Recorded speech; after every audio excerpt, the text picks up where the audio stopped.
असांजा पूर्वज हमेशा असां सां साण हूंदा, असांजे दिलनि में जिंदा हूंदा, असांजी प्रार्थनाउनि में हमेशा असां सां साण हूंदा। हे पुत्र पुरुष, तव्हां सदा विद्यमान आहियो हिन घर जी हर हिकु कोने में, हर शइ में, स्थान में, कणकनि में, पाणीअ में, विषय आशय अपरा परा में अॼु बि निहित आहियो। तव्हां हिन घर जी शिक्षा दीक्षा संस्कार में अॼु बि निहित आहियो। असांजी सभ्यता संस्कृति उन्नति में देव स्वरूप निहित आहियो।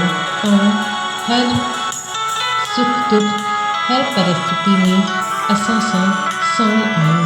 हे पितृ पुरुष, तव्हां सभिनी कष्टनि दुखनि खां असांखे बचायो, इहे तव्हां सां निमाणी विनती ऐं प्रार्थना आहे।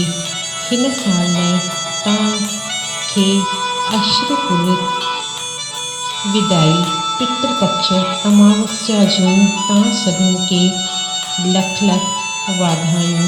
पितृगण चाहे किथे बि हुजनि, असांजी प्रेम शांति जी कामना असां उन्हनि लाइ कंदा आहियूं। असांजी यादनि में हमेशा उहे जिंदा आहिनि। इन करे त पितरनि लाइ महादेव जी ने बि मंत्र आहे, ओम तत्पुरुषाय विद्महे महादेवाय च धीमहि तन्नो रुद्र प्रचोदयात्। के हिकिड़ो ॿियो बि पितृपक्ष में पितरनि लाइ मंत्र आहे, जेको उच्चारण हीअं थींदो आहे, ओम पितृगणाय विद्महे जगतधारिणी धीमहि तन्नो पित्रो प्रचोदयात्। जय झूलेलाल। तव्हांजा पित्र तव्हांजी सदा मदद कंदा रहनि। तव्हां हुननि खे घर में रखो। असांजी सभ्यता में त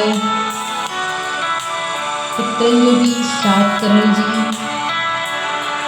आहे, और अॻे ख़बर न आहे कीअं वृद्धाश्रम ठही रहिया आहिनि।